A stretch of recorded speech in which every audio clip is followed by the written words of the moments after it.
Bonjour à vous tous et bienvenue sur ma chaîne YouTube Bien vivre avec sa maladie.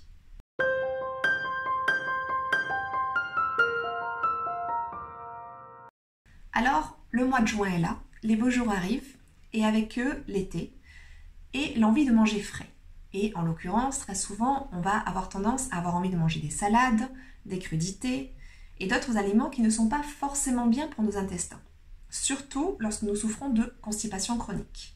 La constipation chronique est malheureusement un des symptômes assez récurrents de la sclérose en plaques, dont je suis touchée, de la maladie de Crohn et de d'autres types de maladies, telles que aussi le côlon irritable ou la colopathie fonctionnelle, dont je suis également touchée. C'est pour ça que le thème de cette vidéo portera sur les 5 aliments naturels que je mets en place pour pouvoir lutter contre ma constipation chronique. Mais d'abord, si vous me suivez, que ce soit sur ma chaîne YouTube ou sur mon blog, bienvivreavecsa-maladie.fr, vous savez que je m'intéresse très fortement à la relation corps-esprit. Du coup, naturellement, je me suis intéressée fortement à ce que la constipation voulait me dire, quel était le sens de ce symptôme. En décodage biologique, on parle de cas de constipation notamment par le fait d'une profonde insécurité intérieure, comme le fait de vouloir impérativement s'accrocher à ses biens matériels, à ses idées, à s'accrocher à tout ce qui pourrait potentiellement nous sécuriser. Il y a là un réel besoin de contrôle. D'ailleurs, on retrouve souvent des cas de constipation dans le cadre de voyages, dans le cadre de moments où nous sommes en plein changement. Et cela se manifeste notamment parce que ce soit les voyages ou les changements, il y a un manque de repères, il y a un manque de sécurité. Un peu comme si nous ne sautions pas à la hauteur et que nous cherchions absolument à avoir l'approbation des autres. Ça, c'était pour la partie décodage biologique. Maintenant, quels outils naturels face à ce symptôme je peux mettre en place? Ici, je vais vous en livrer 5. Alors en premier lieu, si on est en capacité de le faire, si l'on peut le faire, je ne recommanderai jamais assez d'exercice physique. Pour la simple et bonne raison que c'est la seule manière de pouvoir déclencher les mouvements musculaires qui nous permettront d'aller à la selle. Alors la course à pied est par exemple un excellent outil qui m'aide, moi en tout cas, énormément. La marche, il est conseillé en général de marcher au moins 1 heure par jour, si l'on peut. La natation ou encore le yoga, car grâce aux exercices de respiration, c'est un excellent travail pour nos intestins, pour amener peu à peu nos muscles à se conditionner pour nous aider à aller à la selle. Mon deuxième outil, c'est les pruneaux, tout simplement. C'est assez connu, je dois vous l'avouer, que ce soit les pruneaux à manger d'eux-mêmes ou le jus de pruneaux. Cela étant, c'est aussi très sucré, donc évidemment, il faut consommer cela avec modération, mais 5 pruneaux par jour, c'est un excellent outil. Le jus de pruneaux aussi, mais cela reste aussi assez agressif pour les intestins. Par conséquent, il faut savoir utiliser cet outil avec modération.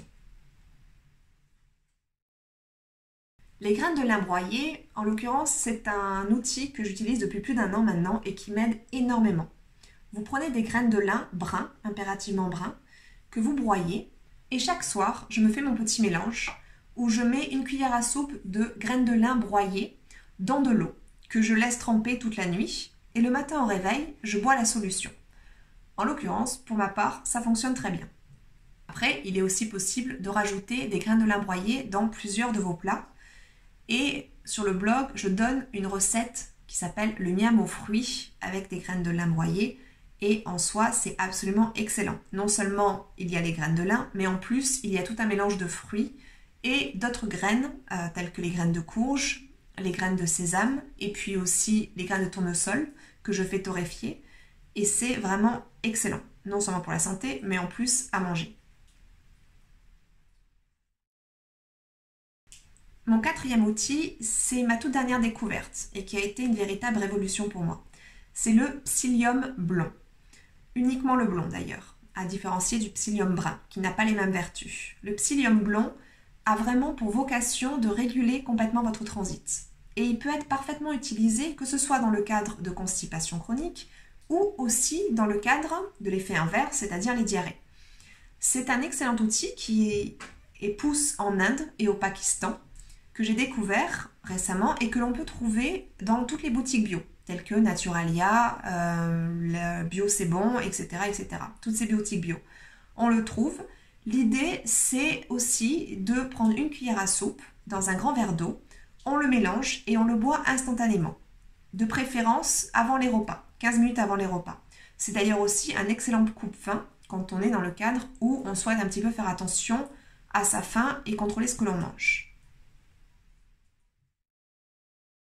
Le cinquième outil dont je vous parlerai ici, qui n'est pas très glamour, je vous l'avoue, ce sont les suppositoires à la glycérine. Alors, je vous l'accorde, ça n'est certainement pas l'outil le plus naturel qui soit. Mais dans le cadre de constipation chronique, afin de lutter contre ça, il est vraiment primordial de ne jamais laisser passer plus de 3 jours sans être allé à la selle. Dans un cas comme celui-ci, si vraiment vous voyez qu'au bout de 2 ou 3 jours, la constipation dure et que vous n'avez pas pu y aller, je vous encourage vraiment à utiliser un suppositoire à la glycérine afin tout simplement de pouvoir remettre doucement en marche le système. C'est vraiment primordial et cela ne vous empêche pas en parallèle de pouvoir utiliser les autres outils tels que les pruneaux, le psyllium blond et les graines de lin broyées. Alors en conclusion, il est vrai que cette vidéo est certainement l'une des moins glamour que j'ai pu faire depuis le début de ma chaîne, d'ailleurs aussi un des moins glamour que l'on va trouver sur mon blog, mais il est primordial malheureusement d'aborder ce sujet pour la simple et bonne raison que la constipation fait tellement partie du lot des personnes touchées par la sclérose en plaques ou par de nombreuses maladies, voire même des personnes qui ne sont touchées par aucune maladie, puisque aujourd'hui, avec la sédentarité de chacun, nous sommes malheureusement de plus en plus confrontés à ce problème.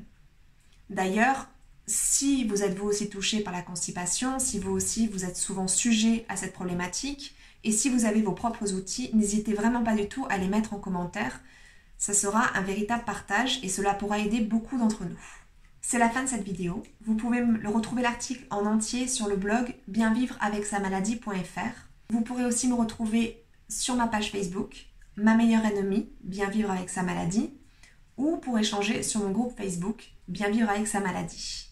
Si cette vidéo vous a plu et si vous voulez continuer à avoir d'autres astuces pour bien vivre avec sa maladie, je vous invite à vous abonner et évidemment à laisser en commentaire toute information que vous pensez susceptible de pouvoir aider d'autres personnes, comme moi ou comme vous. Je vous souhaite à tous une excellente journée. Au revoir.